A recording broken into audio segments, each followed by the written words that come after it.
Thank you. Shall I start?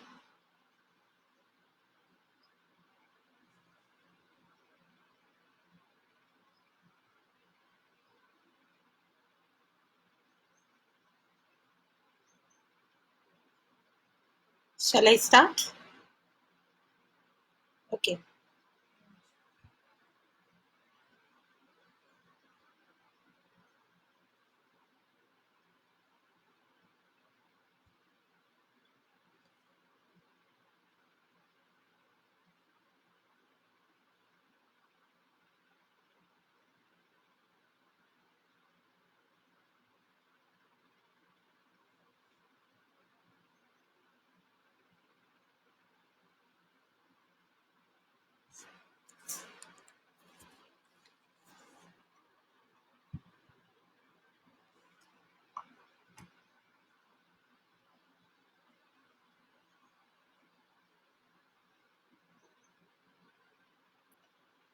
Okay. Good evening, everybody. Thanks, Dr. Akshay Anand, for giving me an opportunity to give a lecture to this audience. So, in today's pandemic times, people all over the world have collectively gotten together now to evolve global and local solutions. Now, since this has hit every strata of population, the problem has even become more unsurmountable. Large research initiatives have been taken to find possible solutions, right from understanding mechanisms of virus actions, host defense systems, to pathogenesis for fast diagnostics, as well as drug and vaccine repurposing and development, etc. Another major aspect that is also becoming evident is that the inter-individual variability amongst population who test positive, a majority recover like normal flu, a fraction have some moderate problems that might require hospitalization, and some people have major complications of different systems, including morbidity. Uh, One of the questions that is being now kind of posed is whether traditional medicinal systems could complement such efforts. Not only India, but other countries such as China, Korea are also delving into their traditional medicine systems.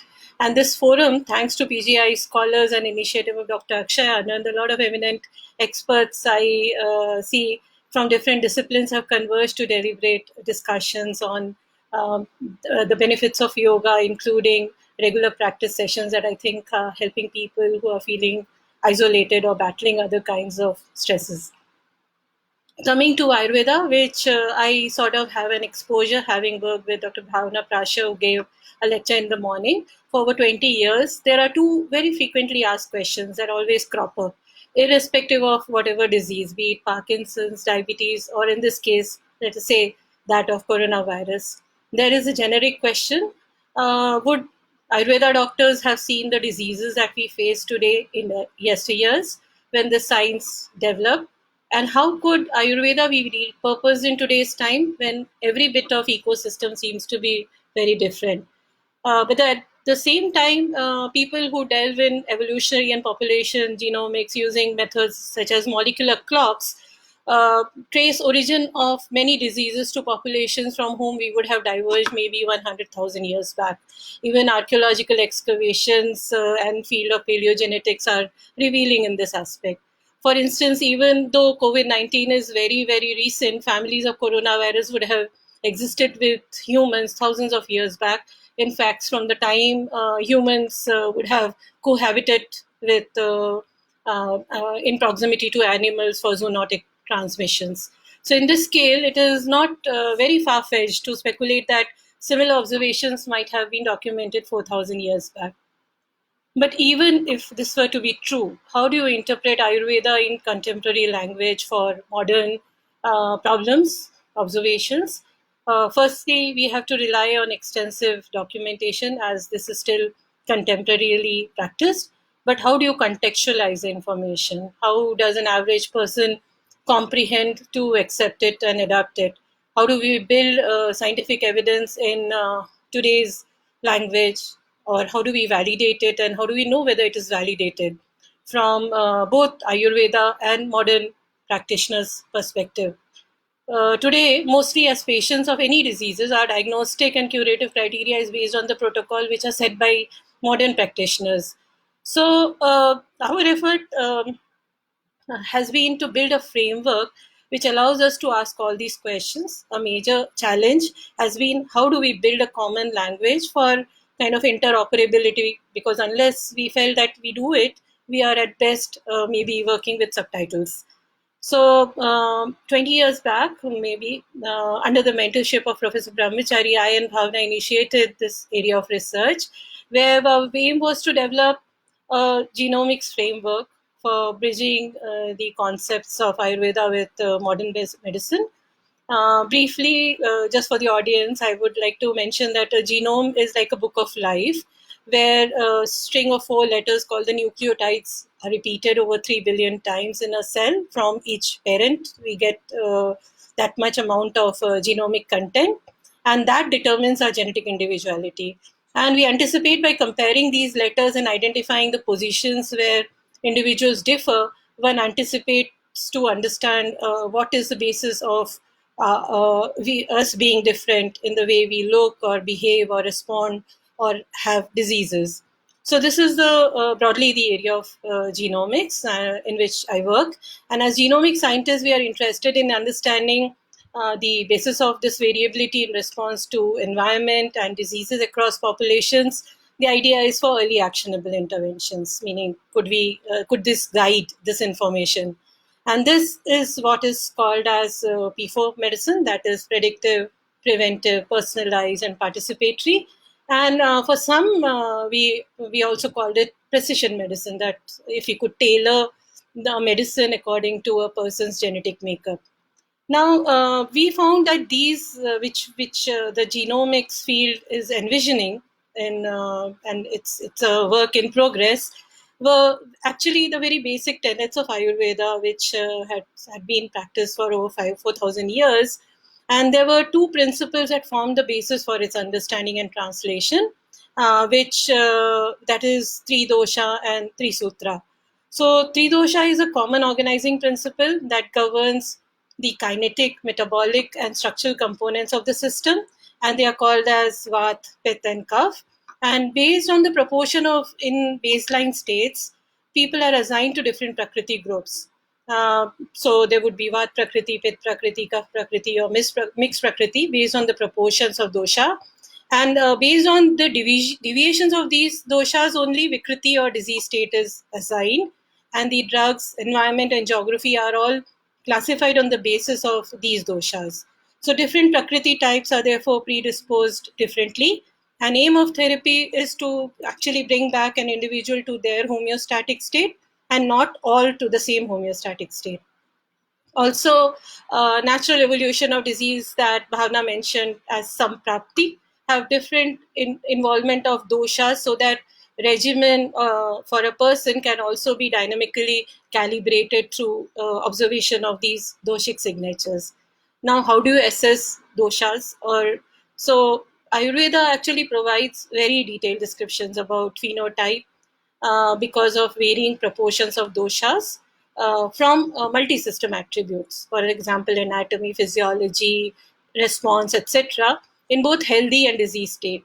So what we thought was that if we embark on an exercise in which we classify people on the basis of Prakriti and take the predominant Prakriti, then could we identify genomic and molecular signatures which kind of resonate with what is described in dosha?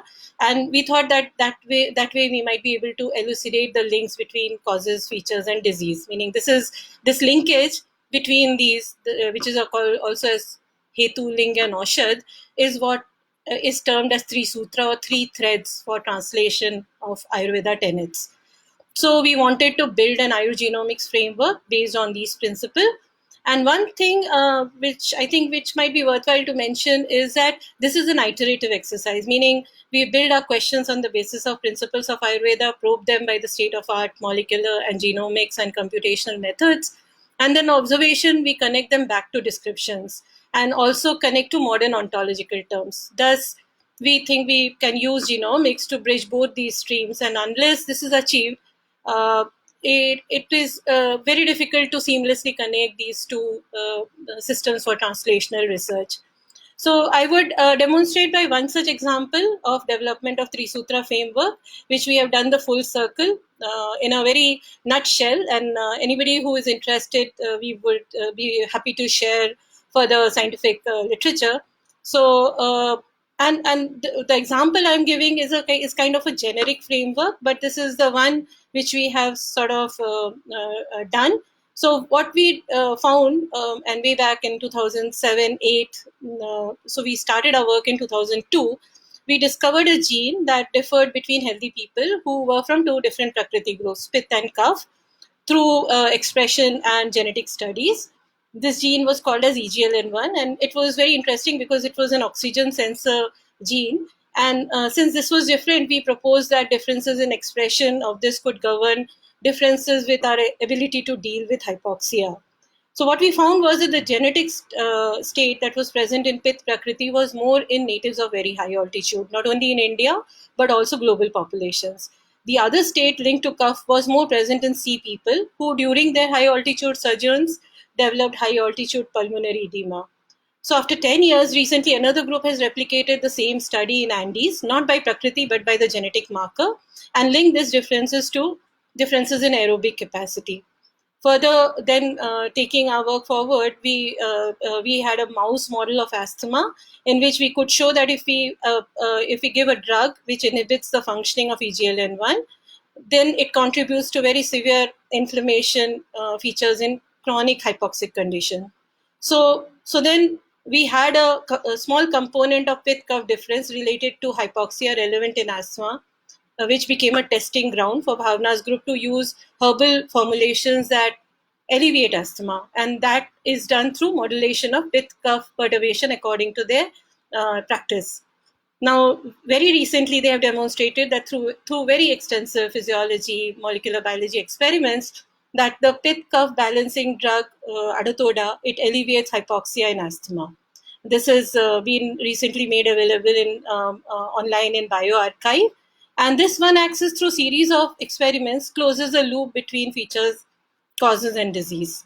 So, for example, any condition where hypoxia is relevant, different Prakriti might respond differently.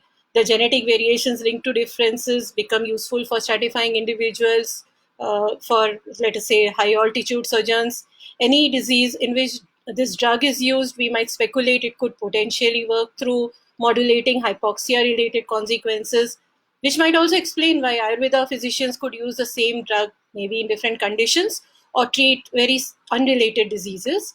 And more importantly, any new disease where hypoxia is proposed cause of pathogenesis, maybe this drug could be repurposed. So this framework, I feel, might also be extended to other axes that shows differences as well as other treatment regime, such as in therapeutic yoga. For example, does every individual who respond to same yoga protocol to the same extent? Or should every yoga exercise be performed with the same rigor by everyone, even, let's say, if they differ with respect to aerobic capacity or hypoxia responsivity? So then could we think of Prakriti-based stratification along with linked molecular marker as a strategy to guide appropriate therapeutic regimen, be it any regimen, for example, yoga, nutrition, or modern medicine?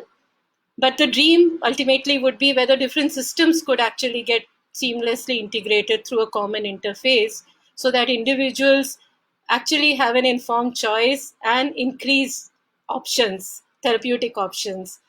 That really would be integrative medicine into practice. So I once again thank Dr. Akshay, and any questions or any query you could mail to us, and we are happy to answer. Thanks.